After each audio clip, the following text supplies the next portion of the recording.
Hello my dear students, welcome back to the 9th standard social classes. My dear students, in this class we are going to deal with the history part. In that history part, we are going to discuss about the second chapter, that is medieval India and political transition. What is that? Medieval India and political transition. Dear student, before going to start that lesson, let us have small introduction that would be directly linked to the chapter or to the present chapter. In the last class or the previous class, we had discussed about the first chapter, that is Christianity and Islam religions. Dear student, at the end of the chapter, while we were discussing about the topic of Islam religion, at the end, the spreading of Islam religion had been taken by the Caliphs.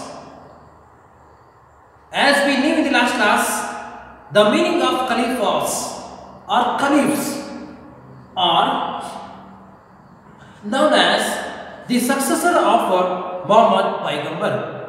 The successor of Muhammad Paigambar. Muhammad Paigambar, as we know that he is the founder of Islam religion. And after the death of Muhammad Paigambar, Caliphs took the responsibility of spreading of Christianity throughout the world. See, as soon as the Christianity spread throughout the world, the religion became very prominent, one of the prominent in the world. And the followers of Christianity and the followers of Islam religion thought that their religion was only the biggest religion in the world. And they thought that their rituals were the very good thing in the world.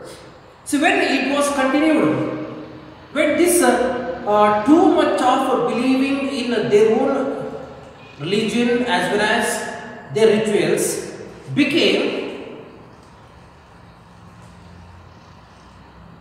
the very big thing in the world. So meanwhile, the people of other religions and the common people could not reach the priestly classes and the classical attachment who were directly linked to the religious center. So meanwhile, the people who were suffered a lot, they thought to start a new thing in the society, and they wanted to bring the new atmosphere in the society. So only for this reason, the people in the society, they started to think in a different way. In that time, many dynasties were also supported to the people to build in a new society. So, in the same sense, the society gradually had been changed. The changing of society is known as the transition. What is that? The transition. So, up to the end of the ancient history, and when this social change taken place, the complete picture had also changed. It is nothing but changing of ancient era to medieval era. So this is also called in a simple language ancient history and medieval history.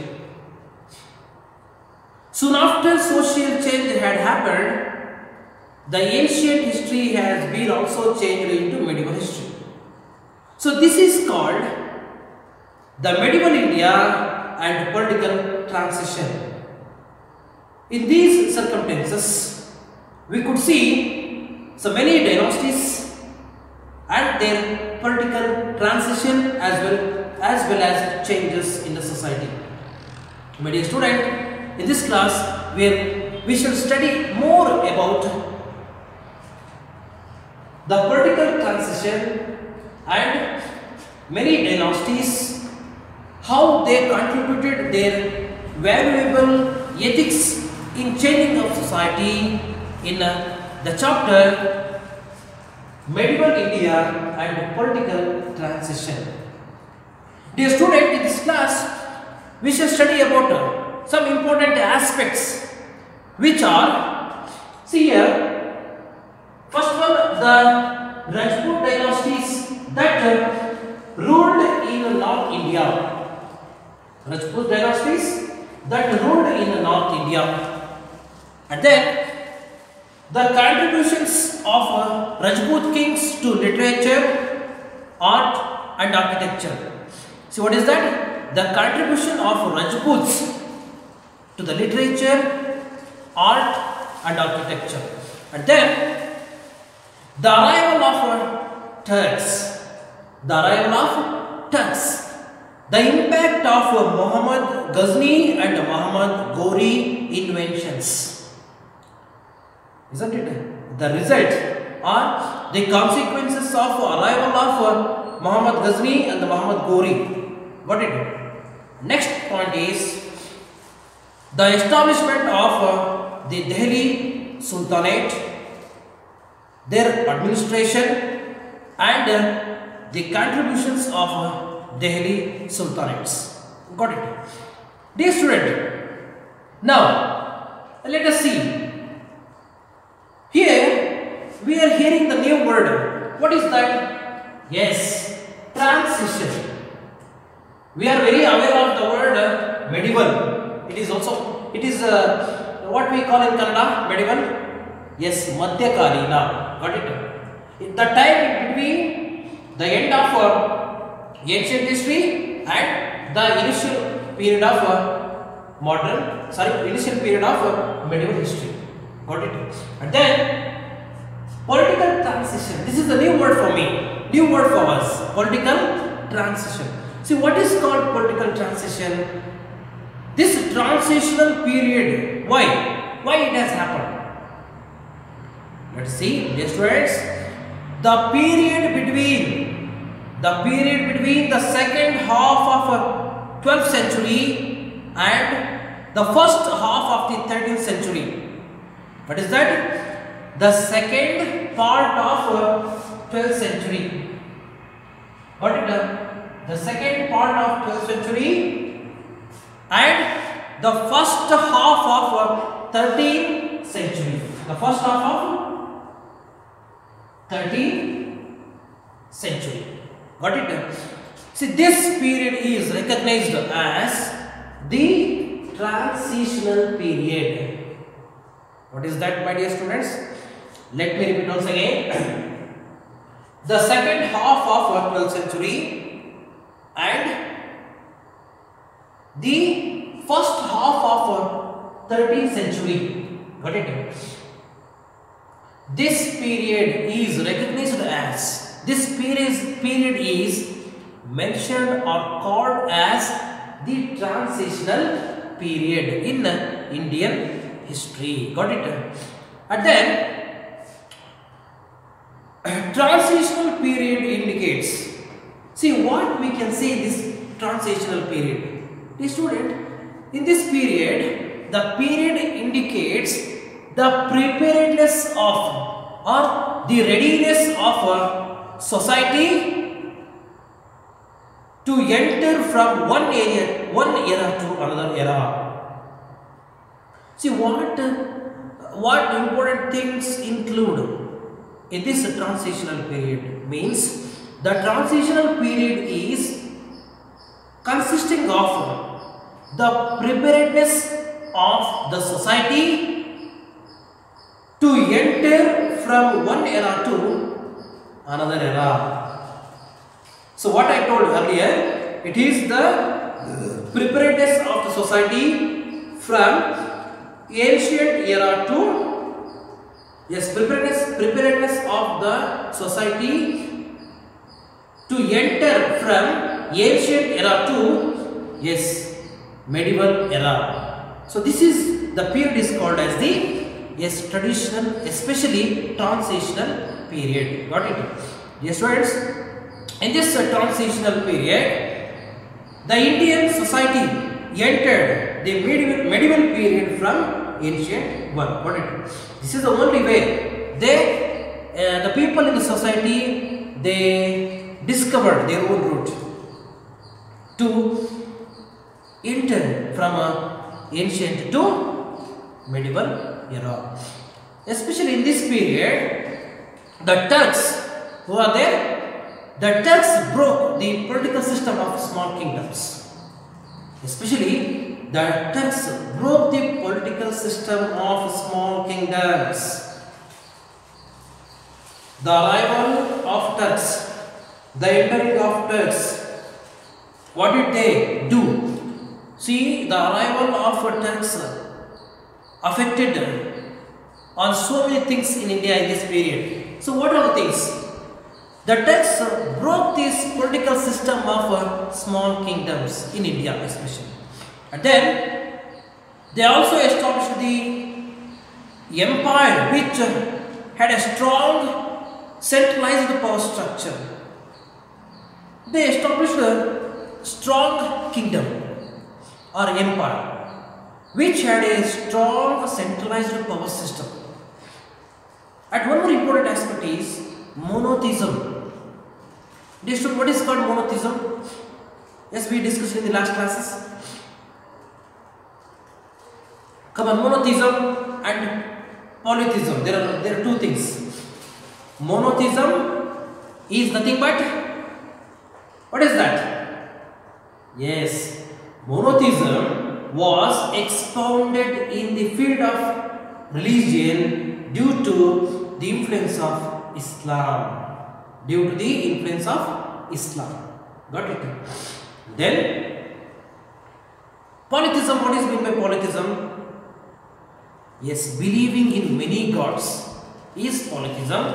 Monotheism is believing in only one God. That is called monotheism and polytheism. Got it? And then, all these developments, especially the entering of Turks, and they disturbed the political system of small kingdom. These Turks have also established some small and strong centralized systems in their kingdom. Monotheism was expounded in the field of religions due to the influence of Islam. All these developments indicate the beginning of a medieval period in India. Beginning of medieval period in India. And then, see, these are the important aspects. Now, let us go to the Rajput dynasty. What is that? Rajput dynasty.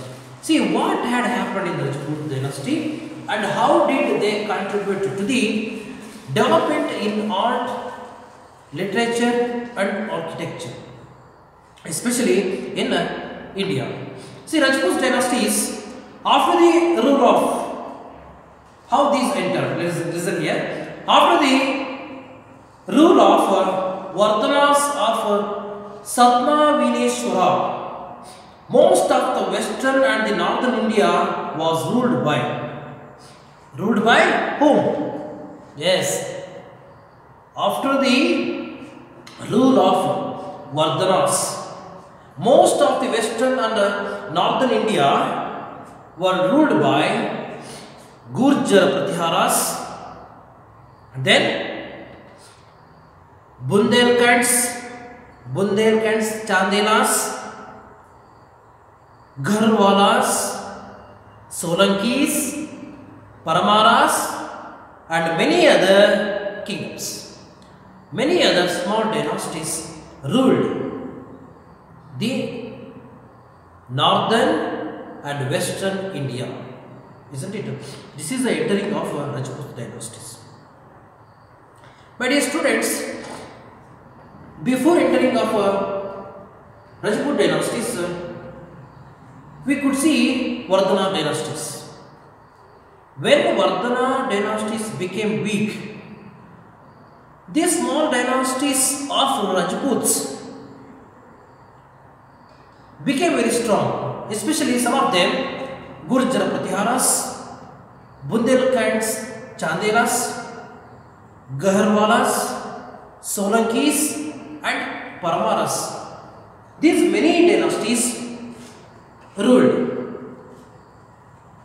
to the western and northern India. Dear students, in the title of what is that? The Rajput dynasties. See, what were the Rajput dynasties that were tried to rule India while the political transition had taken place. Got it? See, who were the dynasties or what were the dynasties? First one is Gurjara Pratiharas. What is that? Gurjara.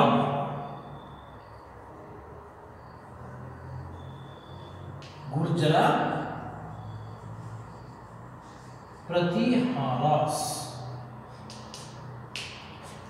My dear students, Gurjara Pratiharas is the first dynasties under Rajput dynasties.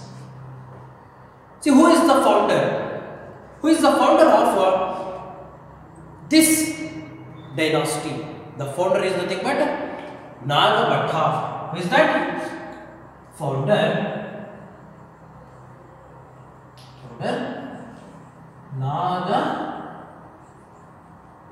Nagabhatta. Nagabhatta is the founder of this dynasty, and capital city, yes, Kannauj. Kannauj is the capital city.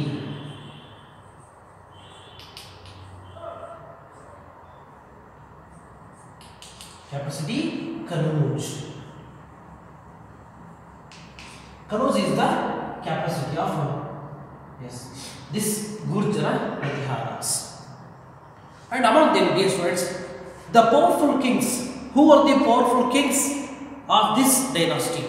Are nothing but the founder is also one among them, Nagabhatta, and then Mihira Bhoja and Mahendrapala, Mahimapala. So these were the prominent rulers, especially we can also call these rulers as powerful kings in the dynasty. See, who are those? First one, Nagabhatta, Mihira Bhoja, Mahendrapala and Mahimapala. See, these were the powerful rulers of the kingdom. Mahimapala was the last ruler of the kingdom. My dear students, here the Gurjara Pratiharas ruled Sindh region. What is that? They ruled Sindh region by keeping Kannauj as their capital city. See, capital city as we discussed Kannauj. By keeping Kannauj as their capital city, these Gurjara Pratiharas ruled up to Sindh provinces or Sindh region. Got it? And then they fought back the frequent Arab attacks. See here, Arabs were attacking frequently to the Gurjara Pratiharas, isn't it? These Arabs frequently attacked all Gurjara Pratiharas. These Gurjara Pratiharas also they checked them. They checked Arab attacks. So this is the major inventions, one of the major inventions of Gurjara Pratiharas. What it is? Then Mihira Bhoja and Mahendrapala, the powerful rulers. Who were there? Mahendrapala and Mihira Bhoja. Mihira Bhoja and Mahendrapala.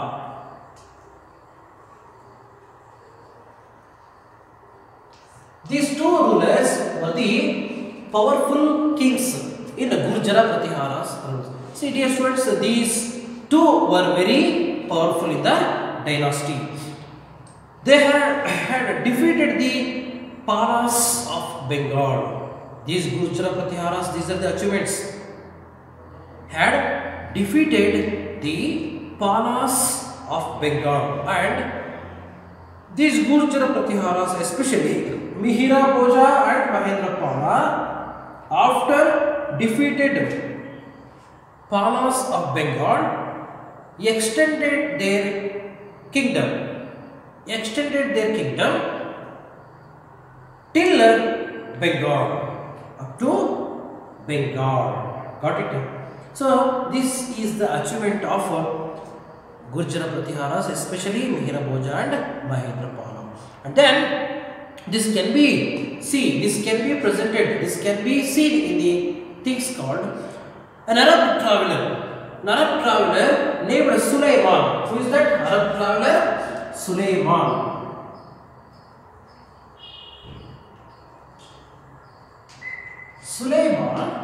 The Arab traveler Suleiman visited to the court of Mihira Bhoja, and had appreciated the way of kingdom, the way of administration.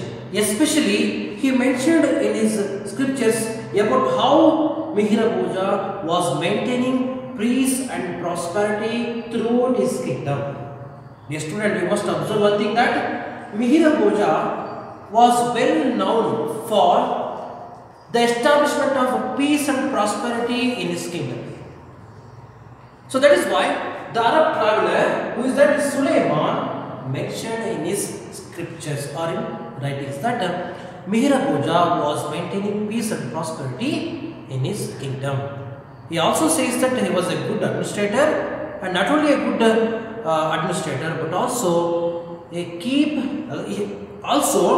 was keeping a good peace and prosperity in his kingdom. This was actually mentioned in the Suleiman's works.